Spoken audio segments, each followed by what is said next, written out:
तो आप सभी को नमस्ते प्रणाम। मैं आपका अपना ठाकुर प्रखर सिंह और रात के 10 बज चुके हैं और कहानी का जो सिलसिला है बदस्तूर जारी है।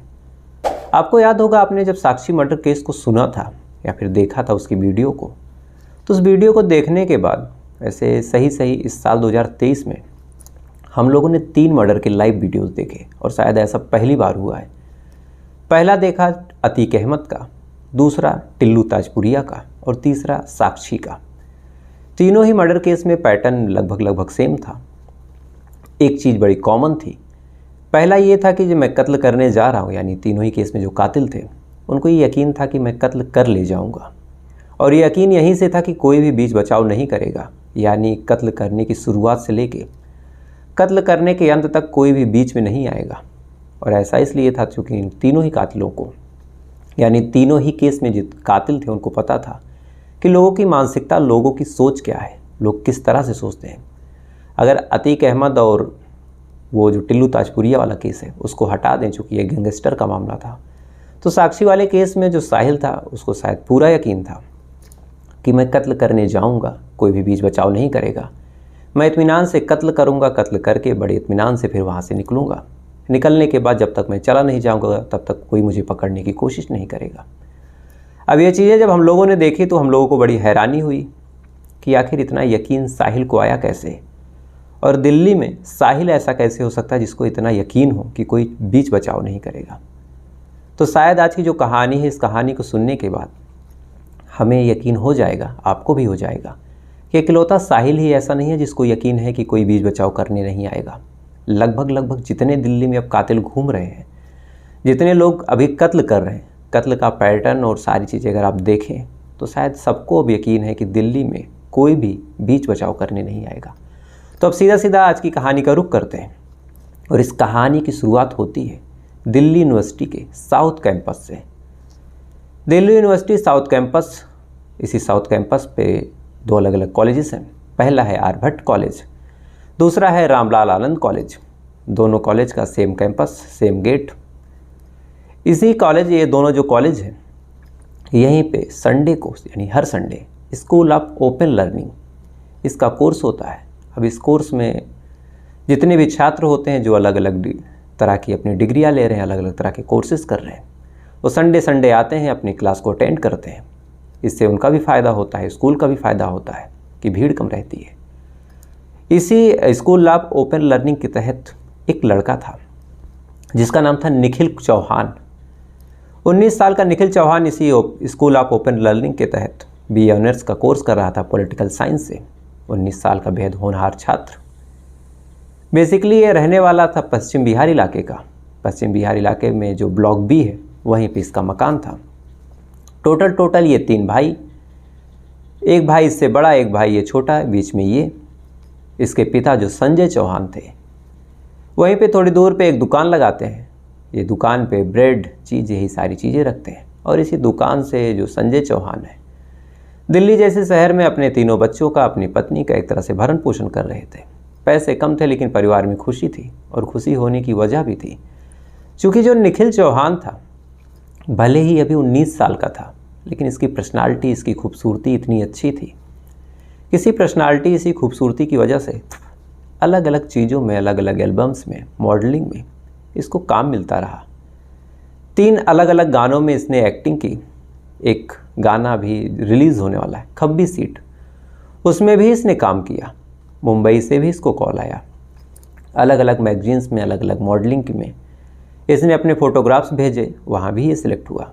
शकल, सूरत, बॉडी लैंग्वेज, ये सारी चीज़ें इतनी अच्छी थी कि शायद जहाँ जहाँ इसने अपना हाथ आजमाया, जहाँ जहाँ शक्ल सूरत से कुछ हो सकता था, हर उस जगह पे ये फ़ायदा पाता रहा।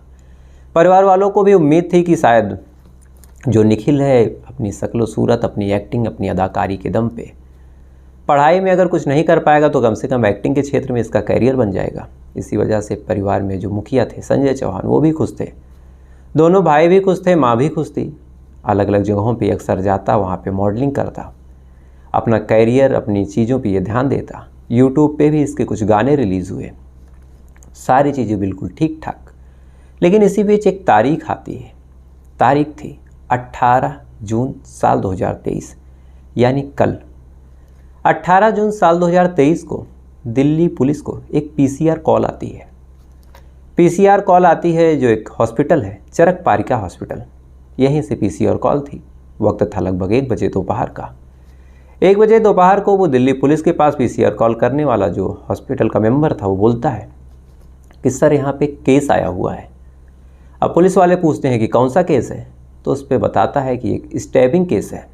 यहाँ पे इंजरी मार्क्स मिले हैं, साथ ही जब ये आदमी आया हमने चेक किया तो ये आदमी मर गया है, यानी ये जो केस है डेथ बाय स्टैबिंग है।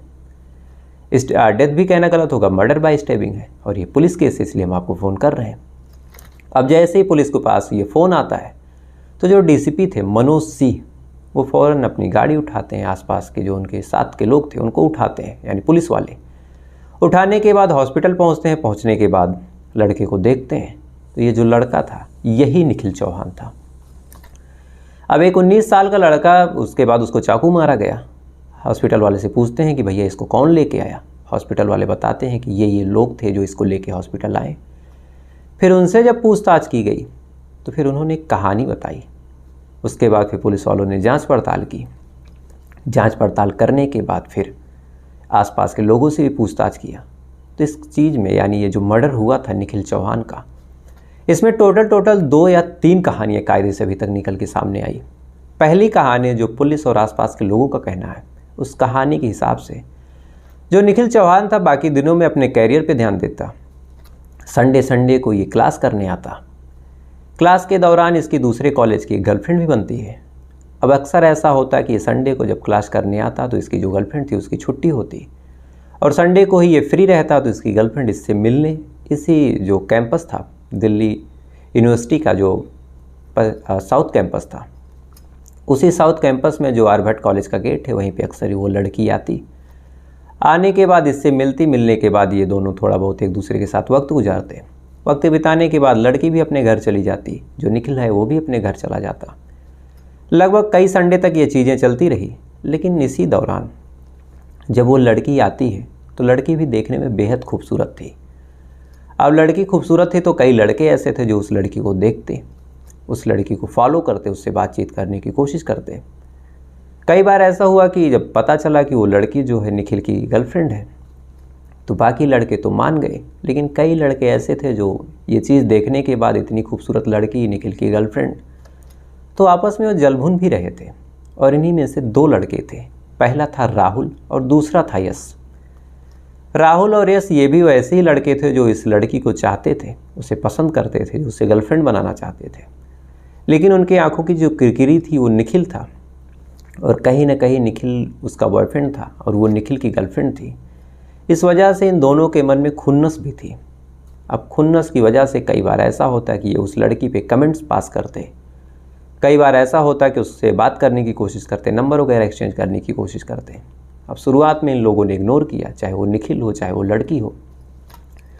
लेकिन जब बात धीरे धीरे आगे बढ़ी और जो पानी था वो सर के ऊपर निकलने लगा, तो निखिल भी, अब बॉडी वगैरह उसकी अच्छी खासी थी और ये दोनों लड़के कहीं ना कहीं शारीरिक रूप से कमज़ोर थे, तो निखिल को भी गुस्सा आ जाता है।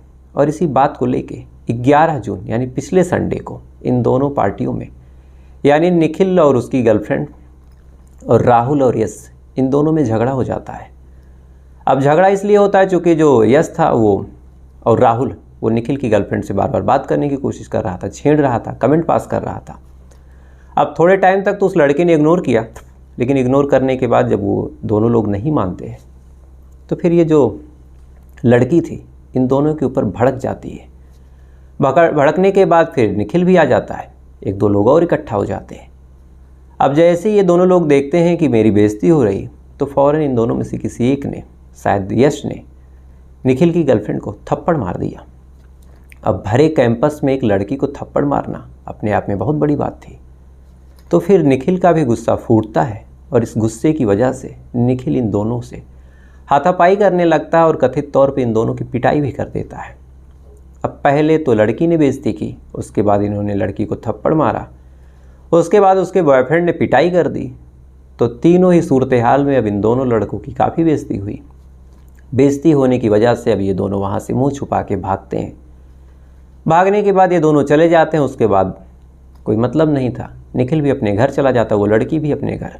निखिल अपने काम पे, अपने कैरियर पे ध्यान दे रहा, अपनी पढ़ाई पे फोकस कर रहा। उधर वो लड़की भी अपने काम, अपने कैरियर, अपनी चीज़ों पे फोकस कर रही। बाकी दुनिया से, बाकी चीज़ों से कोई मतलब नहीं, जो हो गया वो हो गया। निखिल भी बिजी था, चूँकि इसी दौरान उसको मुंबई से कॉल भी आया था। तो एक तरफ खुशी भी थी, लेकिन एग्ज़ाम की वजह से वो जा भी नहीं पाया था। तो इस वजह से मन में कहीं ना कहीं दुख भी था। अब दिन प्रतिदिन जो दिन था वो गुजरता चला गया। 11 तारीख को संडे था, उसके बाद फिर अगला संडे आता है 18 तारीख को।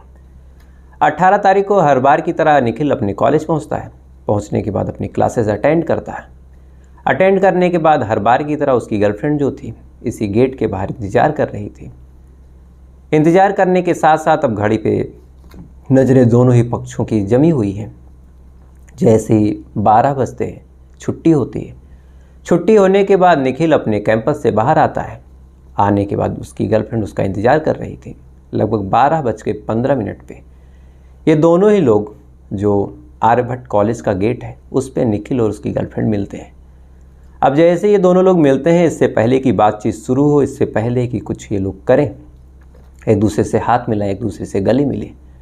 इसी दौरान राहुल और यश अपने दोस्तों के साथ वहाँ पे पहले से ही इंतज़ार कर रहा था। राहुल, यश, हारून और राज और शायद एक लड़का और, ये सारे लोग वहाँ पे बाकायदा इंतज़ार कर रहे थे। शायद हफ्तों की प्लानिंग थी।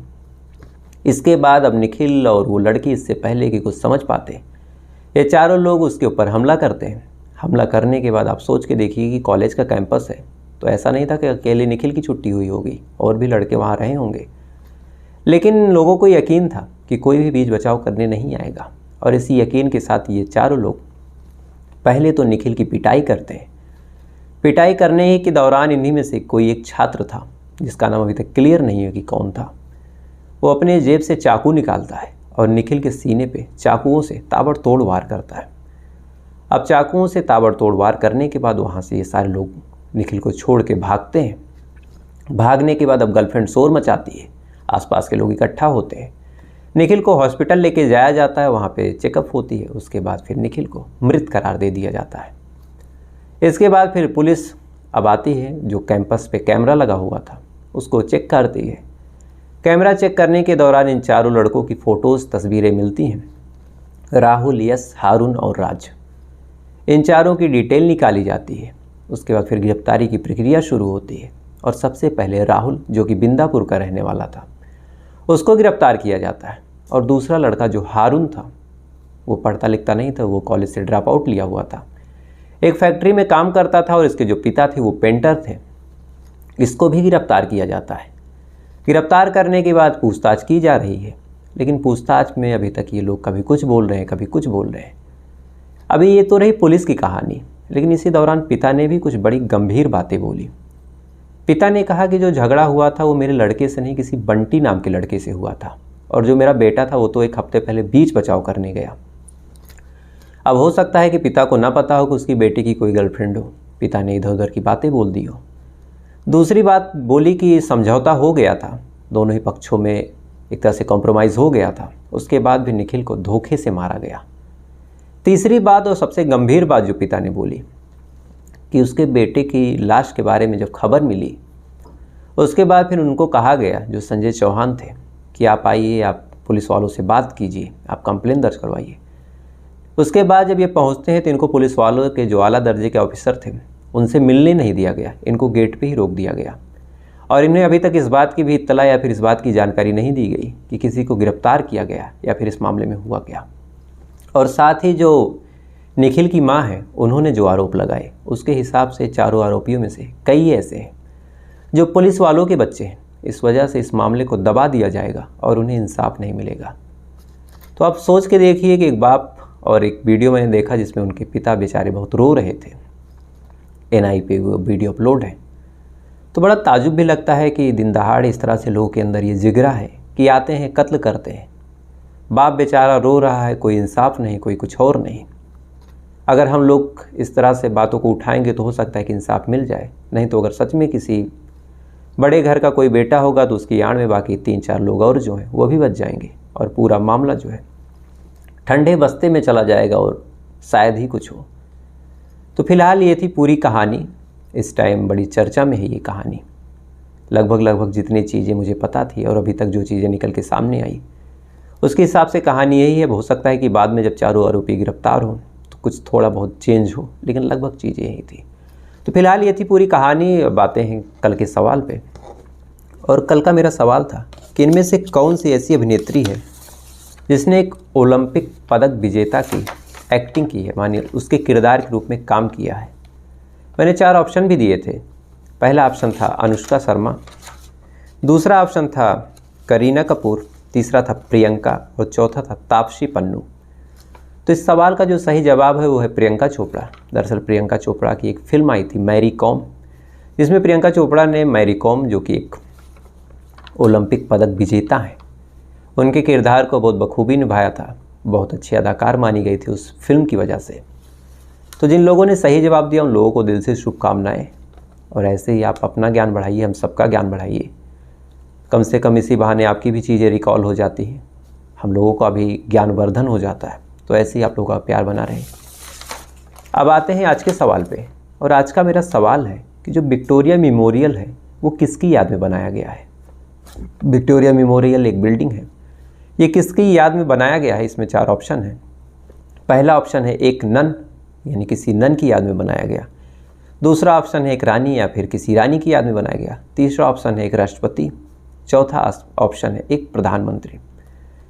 यानी 4 ऑप्शन है, चारों में से या तो किसी नन की याद में बनाया गया है, या तो किसी रानी की याद में बनाया गया, या फिर किसी राष्ट्रपति के, या फिर किसी प्रधानमंत्री के।